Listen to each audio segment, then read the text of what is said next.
Today's presentation, a wireless wake-up call presented by Beverly Jensen. This past decade, the insurance industry studied the science done on the telecom industry, and in 2015, Lloyd's of London, the bellwether of the industry, concluded that wireless technology does cause non-ionizing radiation. Lloyd's concluded that it's a pollutant, like asbestos, and they're not going to cover health claims in ordinary call sheets. The whole industry has followed. It's not a matter of if you will be affected, but when. Dr. Jensen will discuss with us the symptoms of electromagnetic sensitivity and common diseases. Most importantly, there are simple steps we can all take to reduce exposure, and some behavior modification may be necessary. Beverly holds degrees in journalism and a doctorate in communication. Her work has been as a journalist, teaching marketing communication in emerging markets, and for 20 years, working in communication strategies for development. Her interest in natural health treatments evolved from managing health projects and personal experience. Please join me in welcoming Beverly Jensen. Any of the presentations here at Open Circle are light and entertaining, and we need more of those. This is not one of them. Many of the people, when they first hear about EMF, electromagnetic frequencies, are in disbelief, and then they're angry, and whether or not they do it, it depends upon three things: their age, their health condition, and their family relationships. So if you've got a 29-year-old daughter with brain cancer, which is the case of one member of our community, you're going to be paying more attention. Or if your daughter or daughter-in-law is pregnant and using the cell phone or the laptop on their abdomen, you're going to be paying attention. You're going to want to talk to them. So what is EMF? Or it's also called EMR, electromagnetic radiation. It's a pollutant. We can't see, we can't smell, we can't hear. And as Kat just said, it's been proven conclusively that this is causing radiation, and this radiation causes us diseases. I've been at this session with Open Circle many times, and when you're asked to turn your phones off, I see people put it on silent. So it doesn't interfere with the speech, which is nice. But our objective today is to disconnect from the cell towers. And to do that, if you've got an Android, you can simply turn your phone off. If you've got an iPhone and you turn it off, the phone is still connecting to the cell towers. You're not reducing your radiation levels. So as an experience of how this sounds, since we can't hear it, we can't see it, we can't smell it, I brought my professional meter, and I'm going to have Kat walk around and you'll hear what radio frequencies sound like. And if she comes by you and your phone is still on, it will scream. It'll be extreme. Otherwise, when I measured this before you all arrived, and it was moderate levels. So we'll turn this on, just circle out and see, and you can hear what's going on. Well, why is EMR or EMF a problem? We'll do a simple elementary biology class lesson. We are bioelectric beings. This is why the MD uses EKG to measure what's going on with your body, but all the cells in our body are directed by electric frequencies from the brain and from the heart. And it's estimated that with the levels of radiation we're living in now, that we are subjected to 18 quintillion times more radiation than we are accustomed to in nature. That's 18 zeros. So that's not sustainable. I grew up in Okinawa, where my father worked for the U.S. Army Signal Corps.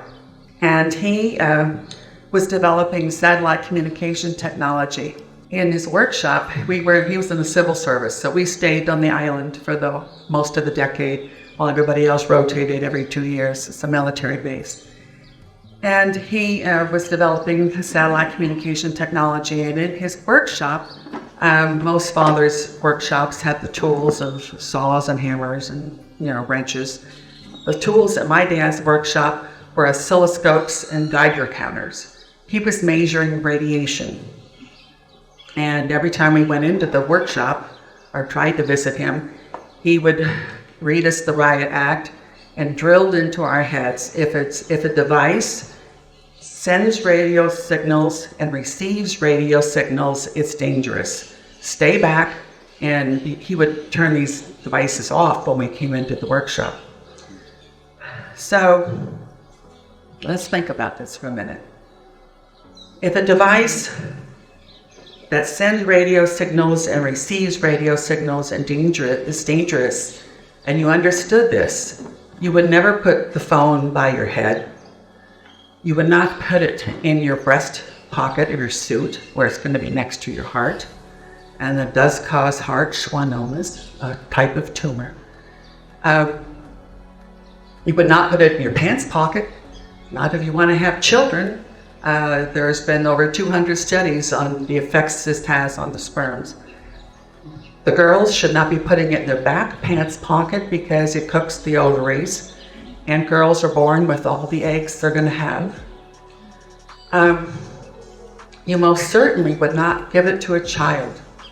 Children's skulls are much thinner, and radiation levels. There was a study done in '95 showing how, this is quite a famous picture, showing the radiation levels in an adult's head with a phone against it was, maybe just around the ear and into the brain about a few inches. In a 10-year-old, it was about half of their brain. In a 5-year-old child, the radiation went through almost into the whole skull. So if you understood this, you would not be using your phones this way or any other device for that matter. So I'm talking about the radiation levels of 3G and 4G. Between 3G and 4G, the radiation levels increased 10 times.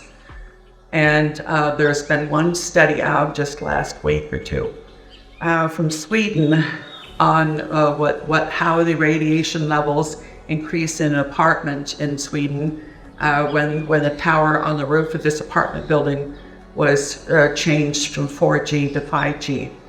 And the radiation levels went up 188 times. The man and the woman, 62 and 63 years old, in that apartment must have agreed to do an experiment. They had been living in this apartment with the 4G and previously a 3G tower above them. So what does the science say about this? First of all, most of this funding in the United States ended by the mid-'80s. And there was actually a study done at Cornell University, 1960, that showed definitively that these technology, wireless, was causing radiation. Immediately, the funding was pulled. This research was being supported by one of the tech companies. The funding was pulled. The institute was shut down, and this happened over and over. In one case, the research scientist was literally dragged off the stage when he was giving a presentation at a conference on the results of his studies. So funding pretty much ended in the United States by the mid-'80s, but it has continued and grown exponentially overseas. There's a bioinitiative organization which has started actually by a retired Microsoft executive in Canada. And this has got excellent reports on their site. It's bioinitiative.org. There's also the environmentalhealthtrust.org. has got a lot of science and a lot of information for the public. There's a German database of 35,000 studies globally on what are the effects of the wireless. And then Kat talked about Lloyd's of London. I think this is pretty much a definitive study. Lloyd started following the science in 2010. And it was in 2015, I think February, when they announced very quietly. It took years for the public to find this out. They announced in the 2015 that the science shows conclusively that the wireless technologies create non-ionizing radiation, and that they were not going to cover this in ordinary policies. Right now, there's just a half a dozen lawsuits around the world regarding this, and it involves billions of dollars. So this is why Lloyd's bowed out in 2015. And since that Lloyd's has been the company that always has taken the highest risk, the rest of the industry follows whatever Lloyd says, and they have done that. Why have we not heard about this in the mass media in the United States? I'm a journalist from long ago. I actually began working as a journalist when I was in high school in Okinawa.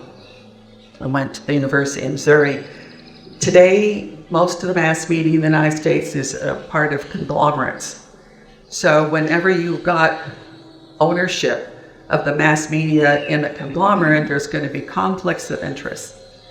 When Brussels decided and announced, I think it was in spring of 2020, that they were not going to allow 5G in that city.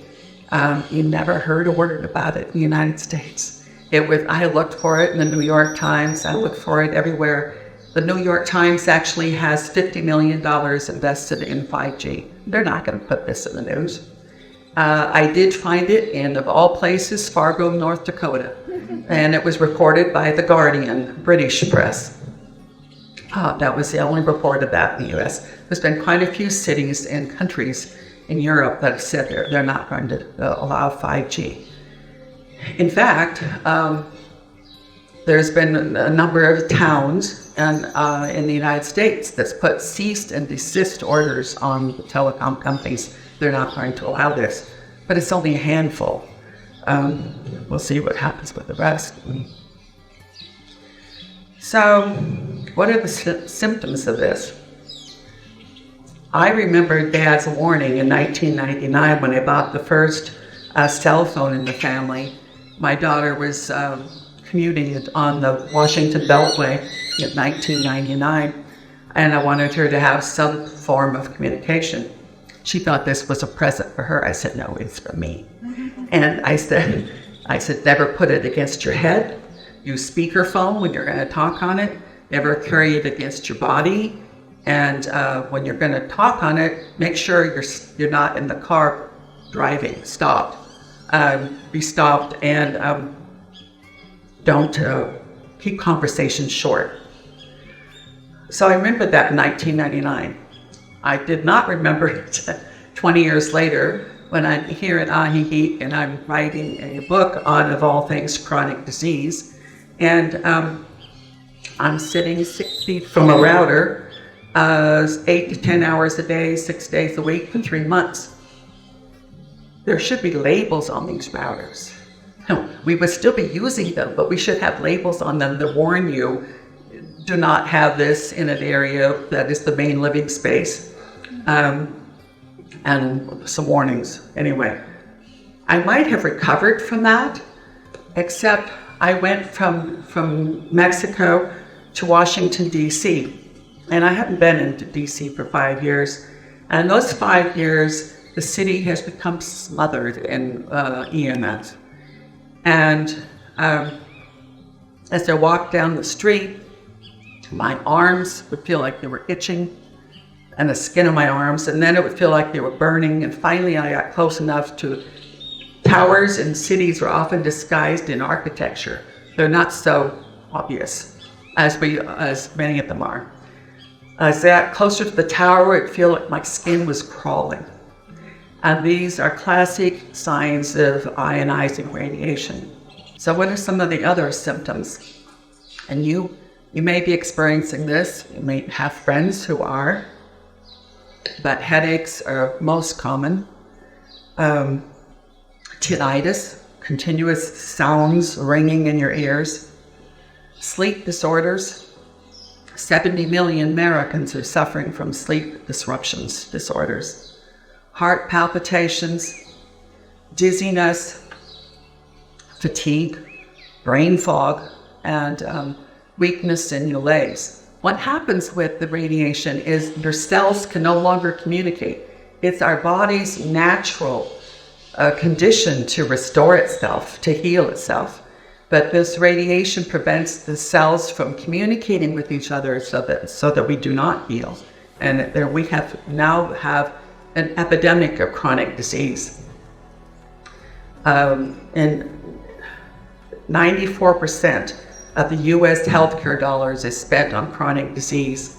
What are the diseases caused by this radiation? We can first talk about the 3 A's. Autism in the young, the very young. There's a spectrum of autism. And anxiety and depression in those, particularly the millennials, but actually anybody who's been on the computers and cell phones for 15 to 20 years is very likely to be experiencing anxiety or depression. Then there's Alzheimer's and dementia, which has increased dramatically in the last 15 years. And it's occurring at younger and younger ages.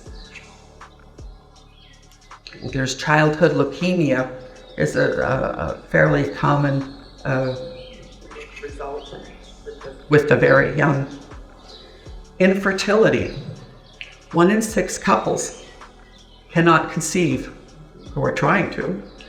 And for the last 7 years, the birth rate in the United States has been declining. 1 year it declined 3%.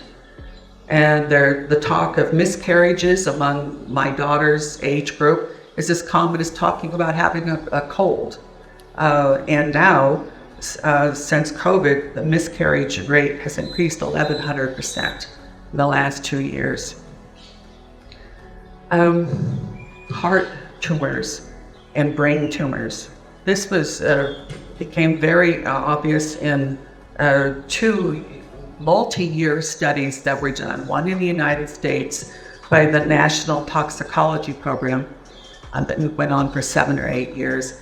Same time, an institute in Italy was doing a similar test, and both institutes found the same results. The same type of brain tumor was occurring in the rats and the mice.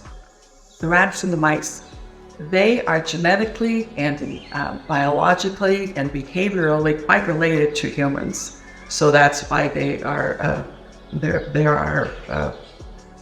the choice of scientists in the labs. So what happens with the FCC? Why have we not heard about this from our government agencies? And why are we not told what is going on?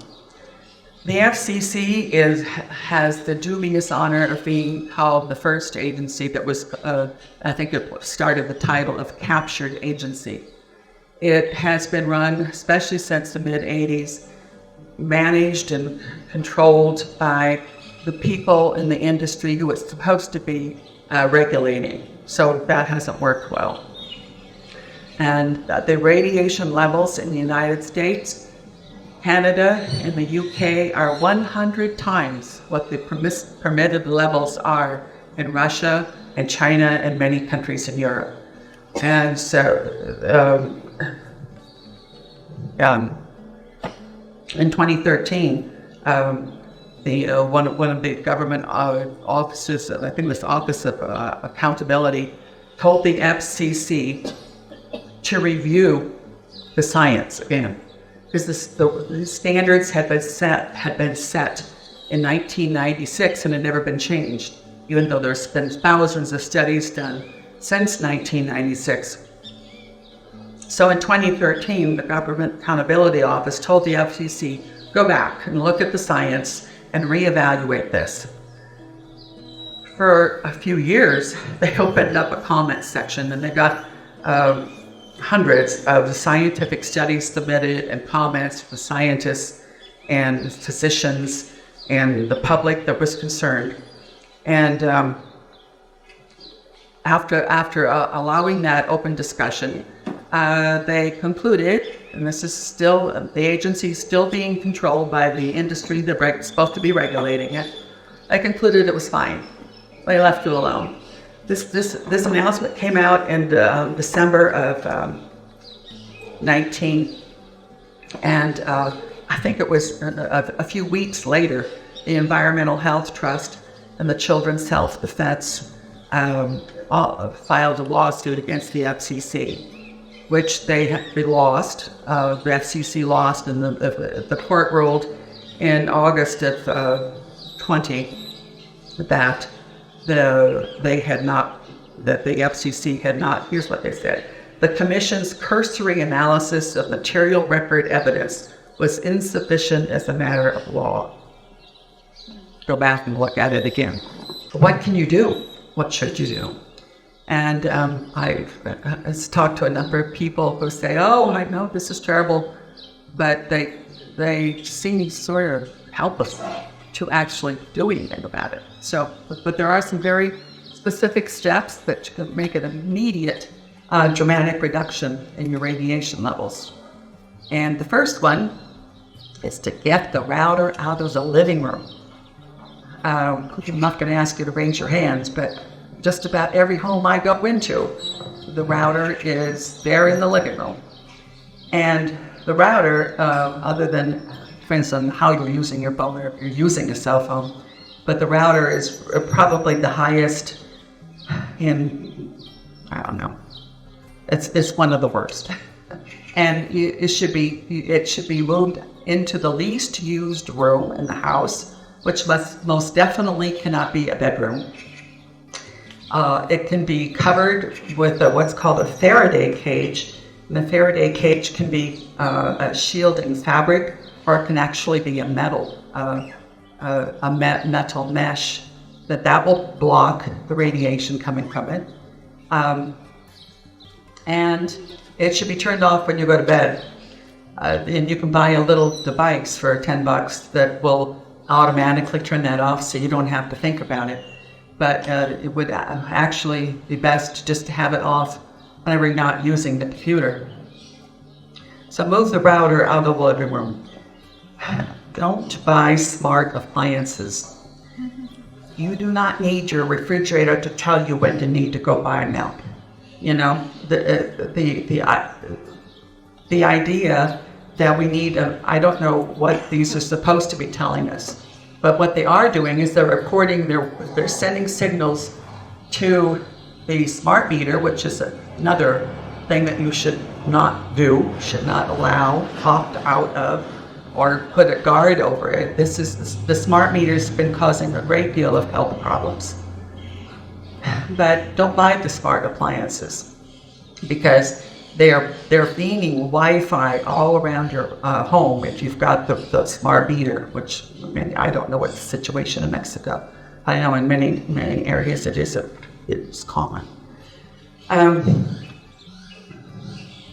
The Pew Research Center found that the average home in America now has 23 wireless devices beaming around the house. This is not good for public health. The bedroom has to be Wi-Fi free. The bedroom should be a sanctuary for your well-being. It's during sleep that the brain cleans out the old files. This is a fairly recent discovery on how the brain works, but it's during sleep when most of your body is restored. And if you've got a device in the bedroom, especially when it's beeping all night, it's interfering with your sleep. There was a story of a 30-month-old child, 2.5 years old, who had never slept through the night in his life, and the EMF remediation consultant went into the home, and the parents had been using a laptop, not plugged in, a wireless laptop to play lullabies for this child since it was born. And no electronics should be in anybody's bedroom. And phones, we get a battery operated clock. Do not use your phone as an alarm clock. And even if it's turned off, just it's safest and healthiest. Have no wireless devices in the bedroom at all. There's a whole lot more to that story, but that's all we go into here. This is going to be one of the hardest to solve, is not using the cell phones in moving vehicles. Whether you're in an automobile or a train, a bus, an airplane, I'm always the last one to get on the plane, because I'm not going to sit there while 300 people have got their phones on, beaming,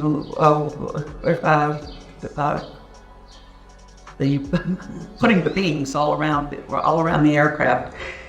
And I think we are accustomed to just, if we're the passenger in the car, we relax and we make phone calls when they're in the car. And it's what that means is you've got the radiation bouncing all around inside the metal vehicle, and the phone is also always searching for the next cell tower. So you've got a double whammy going on. Not a good idea. Then, I think what we need to do is re-examine how we're using cell phones. We do not really have to be available 24/7 to everybody. We need to learn to, when we are in gatherings such as this, or when you have friends over to your home, have a cookie tin. When they come in, ask them to put their phones on airplane mode, put it in the cookie tin, and leave the tin somewhere by the door or wherever you want to put it. The point is to have people completely present with you. The world really isn't going to change. There's really not going to be an emergency that you have to have continuous access. People have to have continuous access to you. We're spending an average of 5 hours a day online. This is 1/3 of our waking life. And what is this doing to us? There's more loneliness than ever. And now with COVID, we just exponentially increased that. And human beings, we learn and we thrive through relationships. But I saw an ad, I was in disbelief. You could buy a child-sized robot that will show your child for $1,500. It'll show your child human emotions on this face that kind of looks like an emoticon. And it's like, why would you not have your child be playing with the neighbors or anybody else? Why would you buy a robot to teach your child human emotions? And there's actually an East Coast college that has a class now, a course they offer on reading human emotions. Like, what planet are we on? You know, who are we that we need to study how to read emotions? It makes you stop and think about, where are we going as a society, as a culture, as a species? Where are we headed from here? Between 1960 and the early 90s, the Soviet Union conducted over 800 studies on the effects of radiation, low-level radiation in their workplaces. What happened with their workers? 800 studies. They found, I'm just going to do the low end of the scale here. They found that if the workers were in this environment of ELF, extremely low frequencies. Think Alexa. Alexa's extremely low frequency. Think your wearables. Those are low frequency, very low frequency. Many of the meters won't even read that, but mine does. And they found that if the worker was working in extremely low frequency environment for 1 to 2 years, and then left and was in an environment that was free of radiation for 1 to 2 years, they would completely recover. But if the level of radiation was higher, their length of exposure was longer, or they left and went to a place where which was not free of radiation, which I think would be hard to do in the Soviet Union in the 70s, I don't know. But if they went to a place where they were not exposed at all, they did not recover. And I think this is true of all of us today who are suffering from this. There is no full recovery. What we can do, and then I remember my grandmother's expression, an ounce of prevention is worth a pound of cure. Doesn't apply anymore. An ounce of prevention is worth a ton of cure, and I'm not even sure there is a cure, even with a ton of effort. But what we can do is reduce our exposure when we're in social environments and at home. Move the router, cover it up, and don't use a cell phone. Or I've friends of mine who have got symptoms such as I do. They keep the cell phone on airplane mode all the time. Turn it on when you want to get messages or talk to someone. Turn it back on to airplane mode if you need to use it. Interestingly, my best use of my cell phone is to help me recover from the radiation. There is a PEMF, pulsed electromagnetic frequencies, is a very effective treatment for many health issues. And it's like these frequencies, they can heal us, they can harm us, and they can kill us. And so I laugh at myself. The major reason for even keeping a cell phone is my family's scattered all over the world, so we communicate on WhatsApp. But the real reason I have to have it is for my health.